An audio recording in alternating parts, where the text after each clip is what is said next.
Hello, everybody. Welcome back. I have a wonderful guest today. Her name is Adriana. We have known each other for about a year and a half. She is a hypnotherapist in Brooklyn, New York. She used to work in tech and transitioned into hypnotherapy in the last few years. She loves all things healing and spiritual. So, Adriana, what is your strongest clair and how does that represent in your life? Thank you so much for having me, Dani. So my strongest clair is definitely clairsentience. And so for those that don't know, that means that I really get my intuitive information through feelings. Honestly, it's an interesting clair to have because sometimes I'll get feelings that I'm like, is this mine or is this someone else's? And especially these days, right? Like there's a lot of heavy energy in the collective. And so I'll sometimes just get these waves of like anxiety or grief or things like that. And I have to kind of sort through, is this mine or is this someone else's? There's definitely been a growing path there of just like learning how to decipher. And sometimes I still can't, but in terms of how I use it on a daily basis, I would say, especially working with clients, as you mentioned, I'm a hypnotherapist. I'm constantly working with clients to kind of address things, mostly in the mental health space. So during my session or even right beforehand, if I start to get a feeling of some sort, then I kind of have a sense of what's going on for them. And then also as I'm talking to them consciously about what it is that we're working on, sometimes if, they might be saying one thing, but then I'll start to feel like it's something a little bit different. And then I can kind of pull that into the session as well. And so it can be really helpful in that regard. That's so powerful. And do you like place an intention to kind of like feel into the energy of your client that's coming through? Or is it just over time you've able to like mesh like that clair or that superpower? Okay, I would say it's almost a little bit of both. I would say specific with the clairsentience, it tends to just come in now, right? So like that I actually less need to tap into. I will say, like, especially since doing the soul reading method, I was able Which to is help. how we met about a year and a half ago. um, I will sometimes, it kind of depends on the client, honestly, and like if I'm feeling like I know what I need to do with them or not. Sometimes I will sit and intentionally like meditate on that person's energy and get more like specific, usually visual impressions of kind of like, is there certain imagery I need to do with them? Is there a certain chakra that's specifically imbalanced? I would say for the other clairs, I do still need to intentionally tap in. I would say for clairsentience, I've kind of always been a very empathic person. And so it kind of just comes in. That's beautiful. So we'll just touch quickly on the soul reading method. But before you went into that, I know you had already started your business for hypnotherapy for about a year Yes. before that. How do you think your business shifted from before the soul reading method to after? Like in terms of your gifts? Yeah, that's a fabulous question because that's the type of, I had taken a little bit of intuitive development kind of classes before doing the soul reading method, but I really didn't trust it. So I would like kind of try to use it with clients, but I would like never fully believe that it, like what I had received was real and that that was going to be helpful. So what I personally loved so much with the soul reading method is the amount of practice that you get, right? And the validation that you get from every week there was these practice circles and everyone is tapping into, two different people's energy and you're getting that real-time validation. So after that, I was able to not only trust whatever intuitive hits I was getting about a client that I was working with, but then also I did, and I'm right now not offering this, but I started to do actual readings for people. And honestly, like that was the most exciting thing. That was like a goal of mine, was to be able to do these intuitive readings for people. And so being able to do that and feel confident and like, it takes time to build the muscle of really trusting it, but like getting to a place where I felt comfortable enough to like charge people to get these readings done was really, really powerful. But I would say at this point now, it's almost been like an integration of like, I don't know, maybe at some point I'll go back to doing readings specifically. But I feel like my purpose here is more helping people shift things. And so it's more like getting the information that I need that's going to be most pertinent to help them shift things and then incorporating that into the sessions. That's been really helpful. And also, generally speaking, I feel like my creativity opened up from that program. I feel like I previously was like scared to try new imagery and things like that. And now I like, it's, you have your own like direct channel to like whatever needs to come through you. And that's such a like, just a fun, beautiful thing to be able to just trust like whatever you're writing, people are going to resonate with, or the right people that need to, right? So yeah, it's helped me with like writing the scripts for people as well. I love that. Two things. I want to get into what hypnotherapy is, but first, I love that you're saying like you took this course. We took this course together to open our channel, to open our intuitive gifts, Akashic records, energy reading. And it's so interesting because you aren't doing readings anymore, but the power within that, or the knowledge and wisdom you're using and integrating it within your clients of hypnotherapy. And it's interesting because I feel like I'm on a similar path where I am still doing mainly Akashic Records readings, but the coaching sessions that I have are so divinely guided that I tap into the higher self in the beginning now. So it's kind of like a session, but we are like guiding you to be resourced enough to like gather that insight and that wisdom to work through that and help create new neural pathways to reprogram your subconscious. So I'm doing it from kind of like the Akashic, standpoint. And I love it was that. really cool because I forget who reached out to who, but I know we were just like attracted to each other's energy right away. And we're like, okay, let's practice on each other and let's get healings for each other. And I like absolutely love having someone like that in my corner. But in terms of hypnotherapy, so I've only experienced hypnotherapy myself one time, and it was like the QHHT, so like the quantum hypnosis healing therapy, which is, if you're not aware, it's like the modality created by Dolores Cannon. And there's a wonderful person in Studio City, I think I've said this, in Los Angeles area, Jerome, who does this. But if you can explain a little bit about what it is, like what part of the mind it taps into and how it can like kind of transform your life. Yeah, absolutely. So hypnotherapy is very different than something like talk therapy. So talk therapy is all using the conscious part of your mind. And so it's like understanding things, using like logic and analysis to kind of figure out patterns and all of that stuff. It's more about like understanding. Hypnotherapy, conversely, is tapping into your subconscious. And so the subconscious part of your mind is about 95% of your mind, which is crazy when you learn that. You're like, It's wait a minute, wild. I'm in charge. I'm not consciously aware of 95% of what I'm doing, right? It's your autopilot programming. And so all of your automatic thoughts, feelings, emotions, behaviors, habits, responses, reactions, like all of that stuff is coming from your subconscious. So as a hypnotherapist, I basically help people get a sense of like, okay, what do you want to change about the way that you're either thinking, feeling, or being in the world? And then we start to use the state of hypnosis, which is literally just being calm and relaxed. So, like a hypnotherapist will guide you into that state. At that point, your subconscious mind, which typically is very guarded, it's typically like when you're, out and about, it's called like a critical faculty that's blocking any new information from coming down to your subconscious because the prime directive of your subconscious is to help you survive. And it thinks that the way to survival is anything that's familiar. So then you go into a state of hypnosis, we open up that critical faculty and we get direct access to your subconscious mind. So then we can just reprogram it for whatever it is that you want to be feeling differently, thinking about differently, or doing differently in your life. Now, I always tell people it's not like a magic wand. Typically, sometimes it is, but usually it requires a series of sessions, but it is incredibly like results driven. And so the intention is not that you would work with a hypnotherapist for a really, really long period of time. You come in with like a specific goal, or you can sort out the goal with the hypnotherapist on what you want to shift and how you're experiencing the world, essentially. And then through a series of sessions, we start to literally reprogram your subconscious to whatever it is that you're looking for. That's so incredible. And I love just talking about the subconscious mind because I'm trained in like an energy / internal family systems where it uses like your resourcing and brings the subconscious into the conscious and kind of reprograms it from that point of view.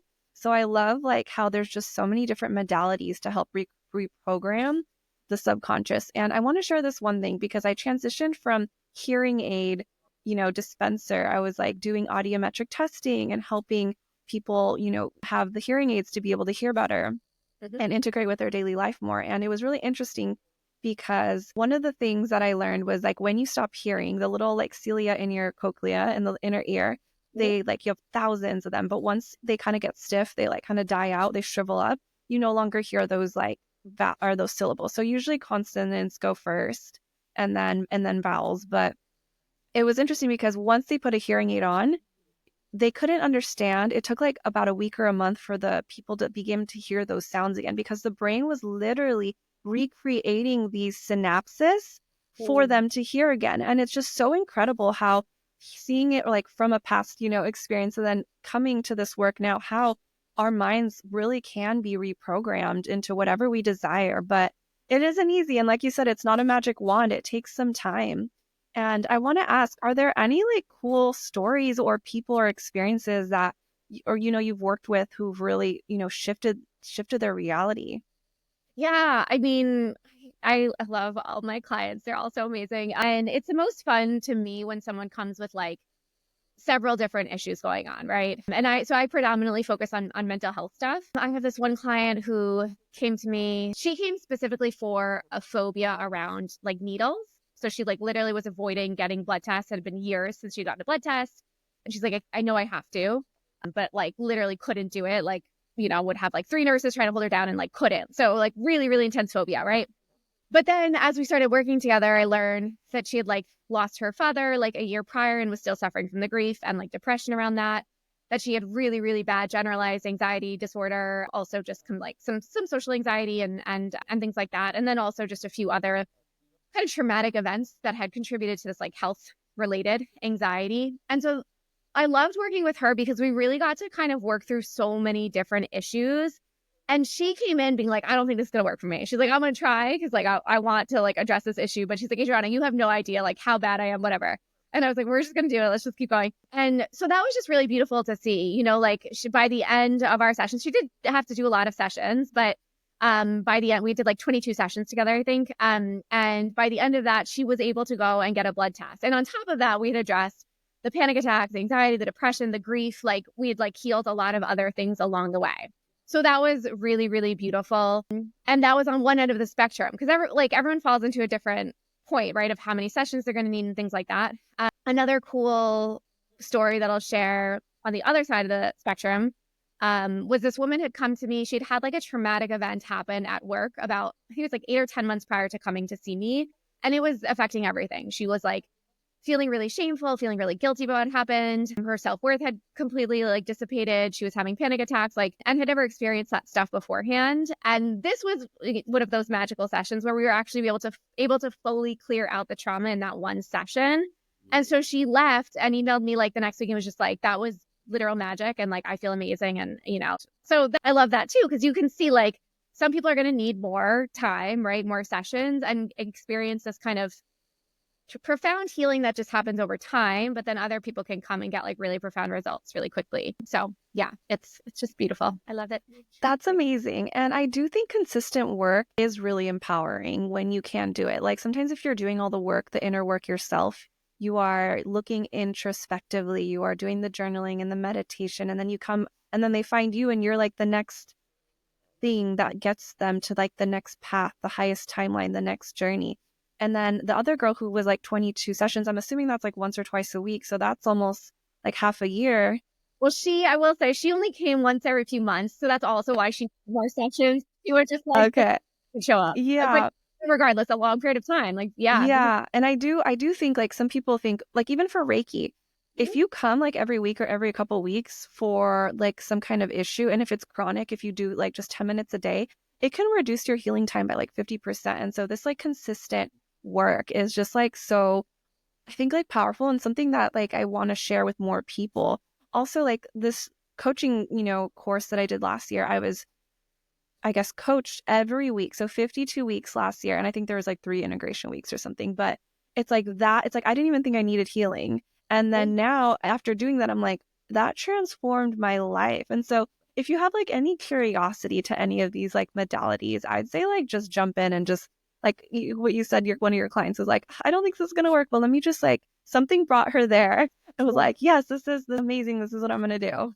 I totally agree. There's a couple of things I wanted to touch on from what you just said. Like, I totally agree. Like, there's so many different subconscious reprogramming modalities or just healing modalities in general that are like, and each one is going to give you something more, right? Like, I worked with not only many like hypnotherapists, but I've also done like so many other different subconscious reprogramming modalities. And every single one you do is going to bring you further on your path. And then that was the other thing I was going to say is just, I'll say this to clients, like, one practitioner can only get you so far, in my opinion, right? And like potentially if they keep up leveling and like can keep bringing you along, great. But it's like if I get to a place where I feel like I can't bring you further on your journey, then it's time to find the next practitioner. And I've experienced that myself. Like I'll work with someone for a bit, get what I feel like their medicine that I can receive, and then continue on. And I think that's like really powerful too, because every single person has a different thing to offer. The last thing, sorry, I just remembered one other thing I was going to mention is like on the consistency that you were just talking about. Well, you know, I did the Joe Dispenza retreat in May, just the 2-day retreat, and like I'm obsessed. I think he's amazing. But anyways, since that retreat, I've done his daily meditations every single day. Most day, let's say 80% of the days, like at one of his hour-long meditations in the morning, which for me is a long time to meditate.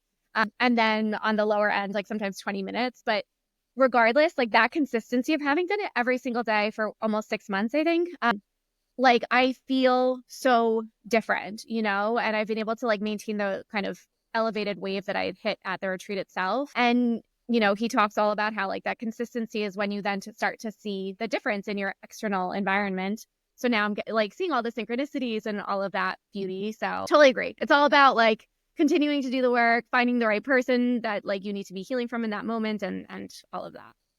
I love that you bring up Joe Dispenza because I don't know too much about him, but I have a lot of curiosity and I want to like go to his retreats and like access his things because I know he does something about the quantum realm, and I know you're gonna have to like describe it to me, but is he the guy who got like on a motorcycle accident and like broke his back and then healed it within like 3 months or something by just sitting on the couch? Okay, I saw like his intro video, but tell me more about him. I want to hear because I feel like I really resonate with his stuff.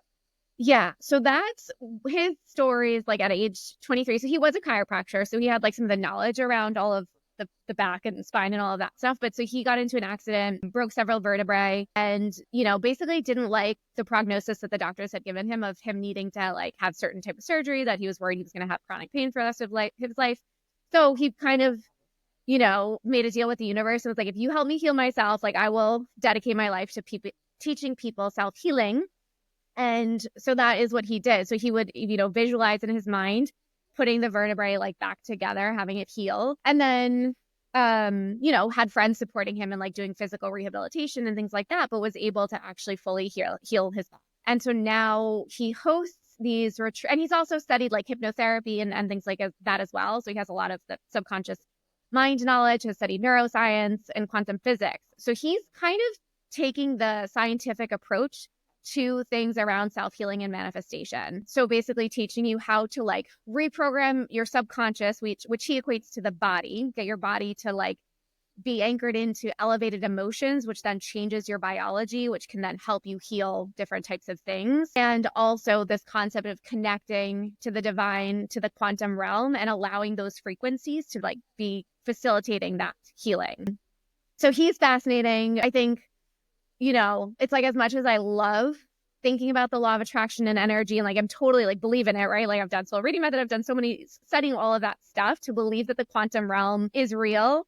Hearing the scientific side of it is really helpful to me to like just reinforce it. So anyways, that's maybe too much information, but basically like he hosts these retreats where, you know, you are doing these meditations.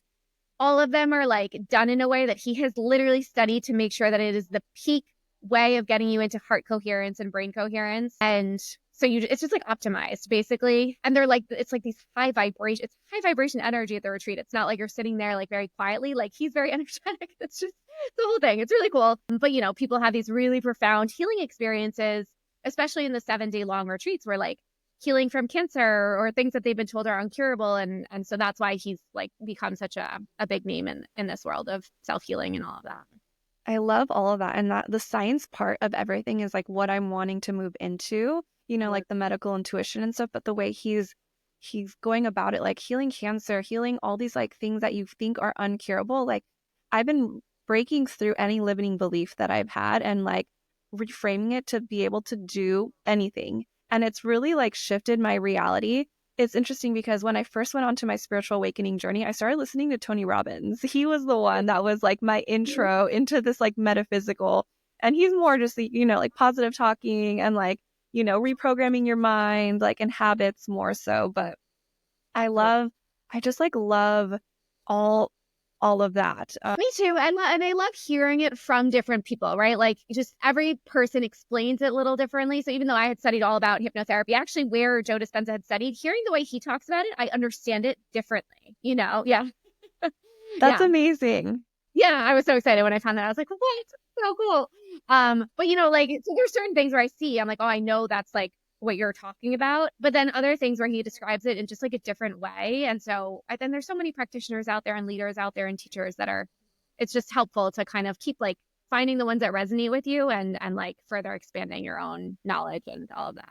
A couple of things. I do agree with that. I feel like as I expand, and because I feel like I rapidly expand, I do not outgrow teachers or mentors, but I feel like sometimes they're so honed in on one, specific thing that once I'm like on to this next level, now I'm into like Syrian light language, like the person who maybe taught me something else is Reiki isn't going to be the person who's like on my journey with that. Completely. I loved what you said about how he visualized it in his mind's eye, putting together his vertebrae. And that is how he healed. And I think a lot of people haven't found that connection where what they see in their mind's eye, which is like their mind, right? These images, these visuals they're creating or seeing in their mind is actually like what they can create into reality. And they're just particles that are moving at such a more rapid pace than what we see in physical reality. And so once we are able to like align our frequency to that thing that we see in our mind's eye, that's how we're like bringing that image or that desire into this reality. And I really like wish that for everyone that yes, you can heal anything. Anything that you've told is terminal. I personally believe that we can heal. And I really want to talk about like the new earth energy, because my goal of healing, like I keep saying this word healing, what is healing? It's literally just finding love for yourself and inner peace so you can navigate the world with joy is like, for me, my intention. But people are like, oh, I'm good, I'm fine. But it's like, are you? You're like still kind of triggered by everyone. You get annoyed with people. You like kind of yell a lot. Like, I don't know, are you good? Like, that's good. Is it peaceful to you? I don't know. Yeah. I hear you. Yeah. I mean, that's exactly why I got into the work that I do as well. Like, I think there was a point in time. So when I worked in tech, it was during COVID, I got super burnt out and just was like, I felt very unfulfilled. And like, honestly, that for some people is very fulfilling, but for me, it just wasn't. And, kind of got into spirituality. But like at that point in time, I initially kind of thought I wanted to go into politics. I was like, I want to change the world. Like, I'm so messed up. And then kind of found my way to spirituality and was like, no, I think I'm more meant to be a healer in some capacity. But I think that's the path, at least for me and for you and like other people in this type of work. It's like, if we help, the way I think about it, at least someone comes to me and they are anxious as heck and they're like constantly in the flight response and they're, depressed and they've had like really significant traumas.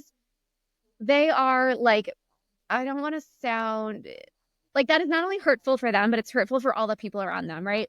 In terms of their interactions and also just energetically. It's like a low vibration energy. So if I can help that person clear out all that stuff, so they are exactly what you said, feeling peaceful, grateful, joyful, just like living a happy life, that is not only like making them feel better, but it's helping all the people around them. And it's just helping lift the vibration of humanity. And so I feel like that is why there's like a lot of people coming into these like healing modalities, whatever it is, and with the intention of like, if you have a world of healed people who are no longer triggered, who no longer have these traumas weighing on them, like they're not going to want to cause harm to other people. That just doesn't happen, right? Like the vibration is too high, and you just, when you're in a good mood, you don't want other people to like be upset, so you want them to feel good. So it just, that now I feel like that is at least my personal contribution to like bringing in that new earth frequency. And Girl, we'll do it. that's We'll get so there. beautiful. Yeah, that's so beautiful. I just saw on like someone's Instagram today that a third of the world is awakened, which I was like, that was something that when I was doing my Reiki course, one of the ascended masters came through and was like,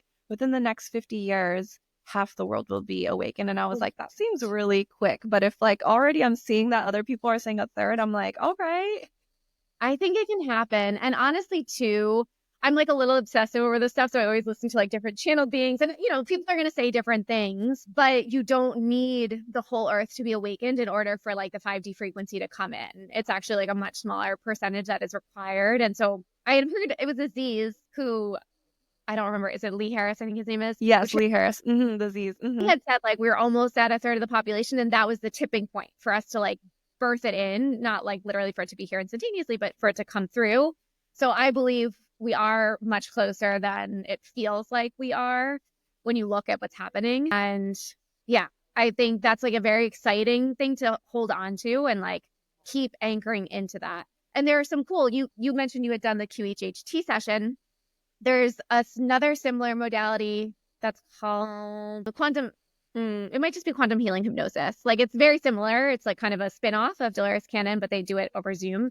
Anyways, I've listened to a few of those of people being, instead of regressed into a past life, they're actually progressed into the new earth energy, where they themselves weren't much older in the new earth than they were during the session. And it is like wild and beautiful.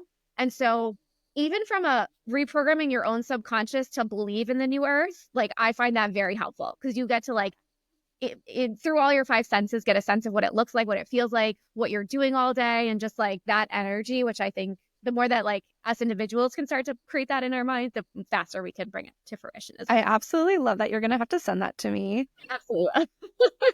I want you to describe what the new earth is to you, because my listeners have had like my description, which is like it's a new sense of awakened. It's like that mind heart coherence. It's the moving into, not because right now we're in the third and fourth dimension. It's moving into the fifth dimension, which is like energy, body, collective wisdom, collective knowing, in a place of unconditional love and wisdom. But what is like the fifth dimension energy to you? Very similar. Like to me, it is a love-based world rather than a fear-based world, which right now I believe the 3D is like fully fear-based. And so when you move into a love-based world, like the default is just like love and care for all beings, all human beings and all beings on the planet. And it's, that oneness, like that understanding that like harm to any being, harm to Mother Earth also harms you and all of that. And so just living in that like harmony state. And so I really, technically I was born Catholic, so I will use the term heaven, but it's like the concept of heaven on earth, which used to feel like a pipe dream, like what? There's no way that's real. And now I like fully believe that is coming, and every day it's almost like coming faster is what I choose to believe, choose to feel. I love that. I was going on a walk the other day with my neighbor, and she was kind of still bringing up, like, I think she works in like media, and so kind of like more darker, I feel like, industries, and bringing up a lot of like the fights and the resistance and like kind of the tension she feels like with her coworkers and all these things. And in my mind, like I've just created a bubble for myself of where I'm like at and who I surround myself with, but I surround myself with other healers and mentors and people who are doing the work. And so I haven't experienced like any kind of altercation that hasn't been like loving in, I want to say, like 2 years. And I will say, I mean, I did have a lot before. So it's really cool. It was a really mind opening and beautiful moment for me to like kind of retrospectively look back and be like, oh, whoa, like because this is what I'm focusing on and attracting, this is all I'm getting. All I'm getting are nice people in my life who are so kind, who give like unconditionally, who, and because I'm that person, that's the frequency in which I am resonating at. And so, there's just so much, but it's so beautiful. It is so beautiful. It is so beautiful. And like, that's amazing for you. I can't say I'm in that same place. Honestly, I just have certain family members where we're just totally different frequencies. And that is what that is. Like, that's been a huge place of expansion for me, because the more I can learn to like not be triggered by other people trying to like force me into seeing things the way that they're seeing them. And also me too, trying to force other people to see things. That's a lesson as well. But it's really helpful in that regard. Like, and I agree with you. Like the new people that I attract into my life are like a totally, I don't even want to put judgment around like other people's vibration, but just like high vibration energy. And also the relationships that are in my life that I will continue to maintain. It's just helping me like further deepen like my own anchoring into love, unconditional love, non-judgment, all of that, which clearly like there is still just some judgment, you can tell. So it's a process, and I'm working on it. But yeah, that's just all a part of the process, I guess, of being human. And I love that you said that it's like a gift, or I forget what word you said, but just like using these relationships, like all relationships are mirrors of things within ourselves that we need to heal. And so when we are triggered by our mother or our father or our aunt or uncle or friend in our life who's, been for however long since we've been alive, we're shifting and our identity is shifting. And so the relationship that we have with other people, as long as we find that inner peace and that like trust within ourselves, no matter what anyone says, it will like get to the point that it won't trigger you anymore. So it's so beautiful that you are able to, and we are able to use our relationships as like mirrors to what we are wanting to change within ourselves. 100%. I love that you just said that. it's like, it is a gift. And it's also almost it's like where my crazy mind goes. I'm like, it's also like a test. I can test myself. I can be like, all right, have I cleared this trigger yet? And then I'll find out very quickly, yes or no. And so it's like a measure too. Yes. I still, when I like meet people that might be triggered, or someone like will say something that hurts me, and I'm like, oh, okay, like I gotta like put a mental note, like I'll look at that later. And then that night I'll like do some like somatic resourcing, like, okay, what was it actually that was bothering me? And I'll go deeper into like if it's a fear or it's like a not worthiness, And then how I've been able to like unravel, I feel like a lot of like my limiting beliefs is through these relationships. I love that. Yes. Yes. Beautiful. So when you go into that trance-like state, it's essentially just a deep meditative state, right? Which you and I know when you're going to do like an intuitive reading or healing or something, that's also what is required. So you go into meditation to tap into the person's energy. So that's also what's really cool with hypnosis is it is, you can see it as a purely clinical experience of just reprogramming your mind, or the way that I personally tend to see it is it's really like a spiritual experience, where that person, when they're in that trance-like state, is not only like connected to their soul essence, like their highest self in a capacity. And so just like pure peace, pure love, pure joy. But also that is where they can also access their own kind of intuitive information, which is really cool. So I don't really do this too much anymore, but I used to do a lot of like past life regression therapy, which is similar to the QHHT. And that's really cool. It's like, that's just all stored in your subconscious mind. And so you can literally go back and, visit a past life that could be contributing to some trigger in your present day life or something like that. And the other really fascinating piece for that as well is I've done this with certain clients where like if they've lost a loved one or something and they're at a place where like they feel like they've healed the grief, but still like obviously miss that person and want to connect with them, I'll do a session where they can, I'll bring them into the state of hypnosis and then we call on that person to come through. And, there are some clients who believe that it's just in their imagination. And there are other people who like really know, and they say that to me, like, they're like, no, I know they were there. And it's just so beautiful. Like, I love that because as profound as it is to connect with like a psychic medium, right, who's going to deliver messages from your loved one, it is just more felt, I think, when you are getting that experience yourself and there's like literal sensations in your body of that person's presence being there and all of that. That's just like another piece of the hypnosis that I find to be particularly fascinating. It's so cool because when I first started doing the Akashic records, I was getting in that meditative state, that deep hypnagogic state, or I don't know if that's the word, it's just meditative state. And I would go, like, I would have to, put my blindfolds on and my earplugs and close the windows because it was like I couldn't get there unless I was like dead quiet. Yep. Now I'm like, I can channel, and all the things, but like, if I do really want to get deep, I really have to kind of be intentional about it. But what I loved about the QHHT session was I felt like it was a level of deepness that I've maybe only accessed a couple times with the records. Mm-hmm. And I think because one, I was in like a really safe place that there was no noise, in this person's office. Yeah. Two, I wasn't having to think about the questions I was asking in order to navigate myself through the records. Yeah. And so someone else was kind of on the exterior, like sending me these like subliminal messages in this like hypnotic state in order to navigate through. And then my subconscious was like revealing this like story. And it's still, still have it on recording and I've listened to it more recently. And it's like, it's wild. Like just the amount of depth I got like the color shoes, like what I was making, this tree that was like part of this earth. It was so profound. I love that. I feel like we're probably having this discussion because I'm meant to have like another thing is it was like, I don't know how long your hypnosis sessions are, but this one was like, I think 2 to 4 hours I was under. And I know that's like a little different. That might be more like past life regression, but like being in that state, just like being able to be in it for that long and like consistent, like allowed me to go, I guess, like deep. 100%. Yeah. I think that's so a couple things I'll touch on there. So one, absolutely, like when someone else is hypnotizing you, you can just go deeper. And so that is, I think, probably why you have only experienced that a handful of times, because there's just someone there like looking at you, gauging your level of depth and taking you into that really, really deep subconscious state. And two, for past life regression, I would hypnotize someone for like 2 hours, but even just like the regular hypnosis, which I typically do, going into that parasympathetic state for like 35 to 40 minutes in a session is in and of itself very, very healing for people. we are like in modern day society constantly like stressed out from like work and life and the world and all of that.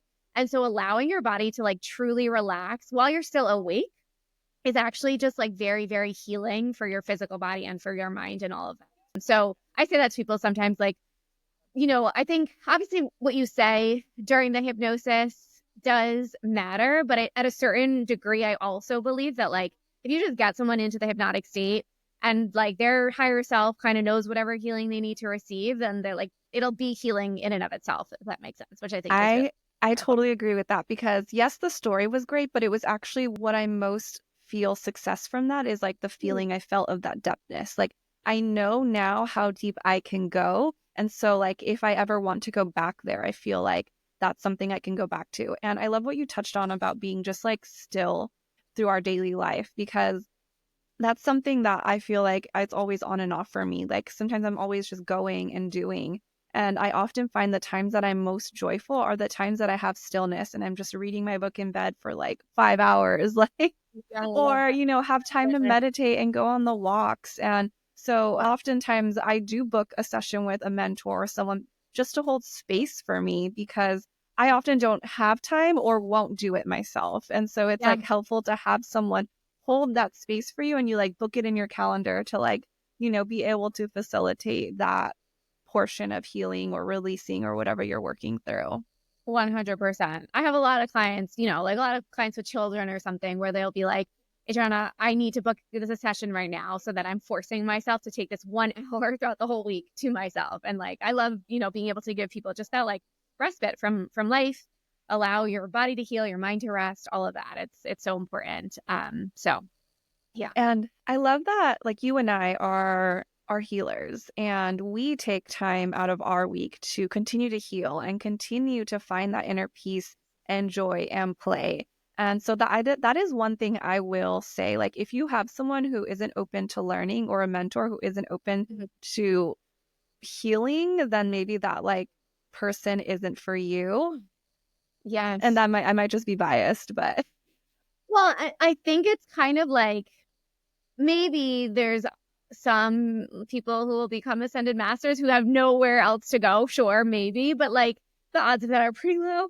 So yeah, I totally agree. Like, I've had moments in time where I'm like, I just want to like fully clear out this issue and then I'll be good in it. And then you realize like, no, it's just a constant growing process, constantly learning new triggers that are probably like some stickiness from old ones that like did get released, but there's something else here and like constantly learning and growing. And also even from an energy perspective, like up leveling your energy, right? So like I go back and forth between focusing on subconscious reprogramming to clear out like specific issues and then also just like keeping my energy in an elevated place and continually trying to kind of raise that frequency as well. it's such a balance, like the physical and then the metaphysical, like back and forth, back Yeah, and forth. It's a totally. lot. It is a lot. And I know they like play on each other, of course. Like neither is like totally separate, but yeah. Um, It's so fun though. Like I do, and I'm sure you feel this way too. There's just so many different modalities out there. Like the more I learn about them, like, oh, I have to try that. Like, and it's such a fun like playroom of things to try. I don't know. I Yeah, love I wish I learned this stuff in school. Like I feel like oh I would my have evolved like so much quicker, but it's like, okay, this is all part of my journey. It's fine.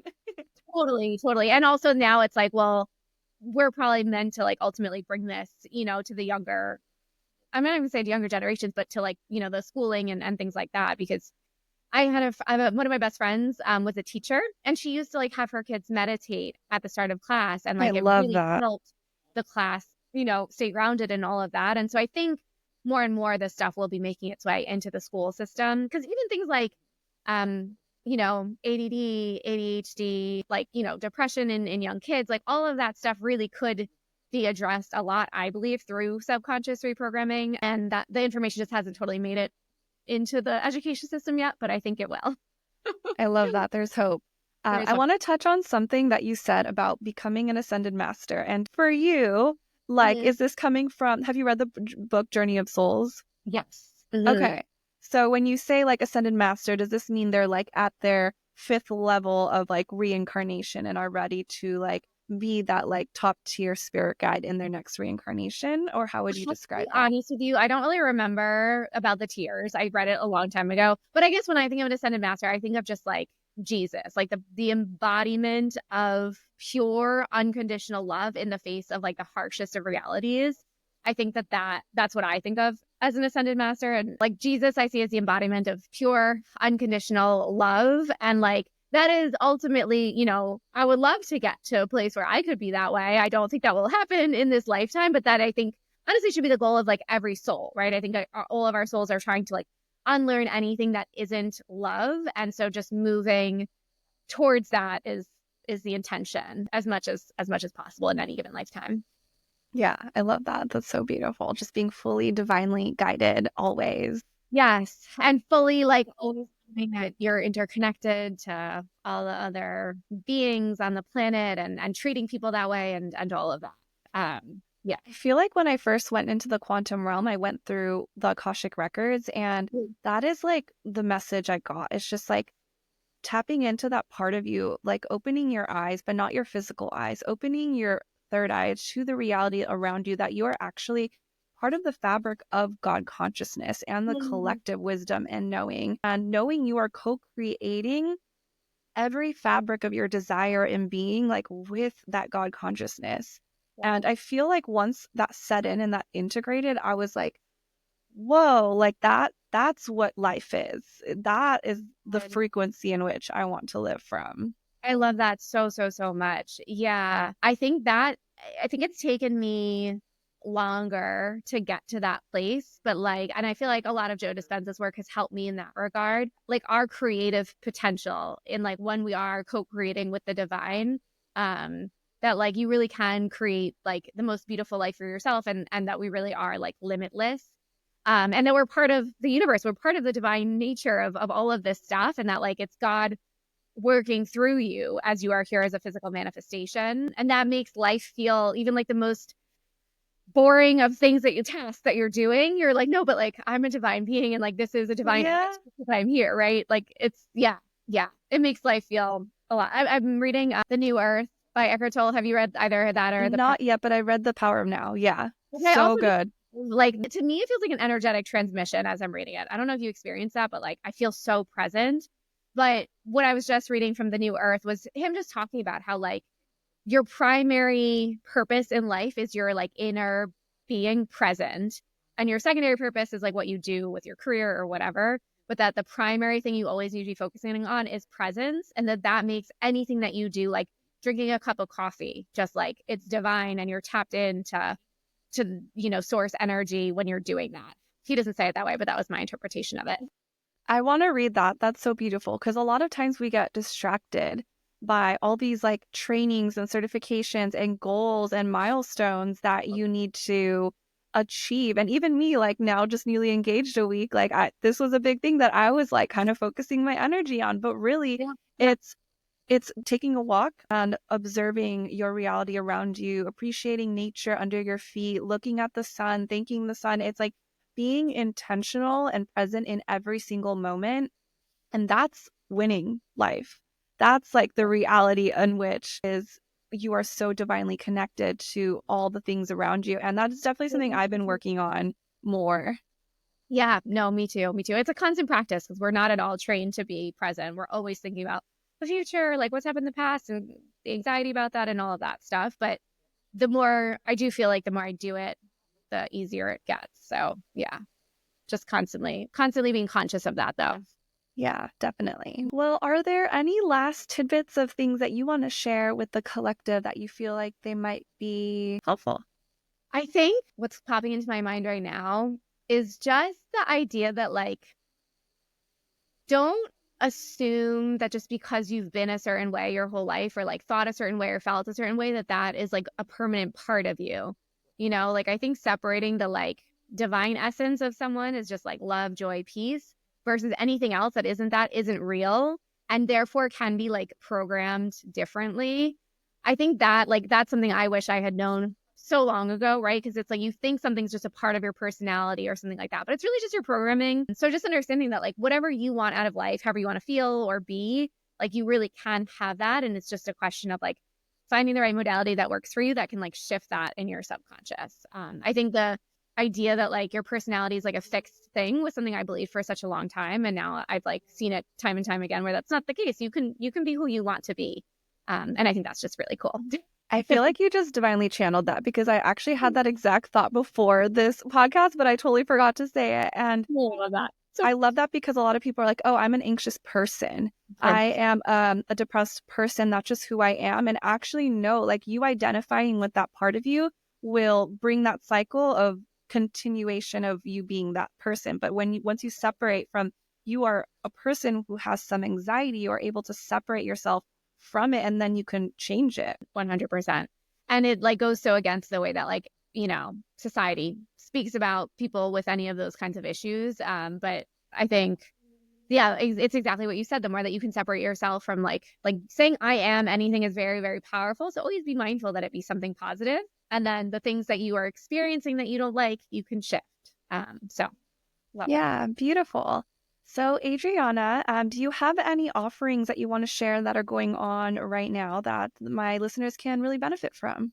Yeah, absolutely. So I actually today launched a new kind of intensive offering, which I'm excited about. So it's typically, if someone's going to work with me, the first hypnotherapy session is 90 minutes, and then each subsequent is an hour long. This new offering is actually 2.5 hours. It's going to be an intensive, and I'm going to incorporate a few different modalities. So some clinical hypnosis, some EFT tapping, and then also rapid resolution therapy, which is a form of hypnosis, sort of like Ericksonian hypnosis, which is like a conversational type. And so, yeah, my intention with these sessions is that you'll be able to get a pretty profound shift with just the one session. And then you might only need like 1 or 2 follow-ups. So that's really exciting. And the first 3 people that do book that will get a discount. And then otherwise, I'm just, my typical hypnosis sessions. As I said, the first one is 90 minutes.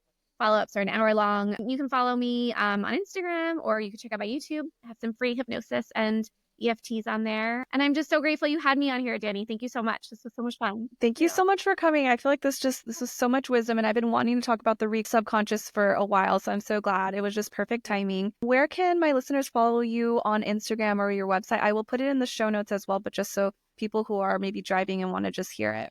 Perfect. Yes. So my Instagram is my first name dot last name. So it's Adrianna, Adrianna dot Carlesimo.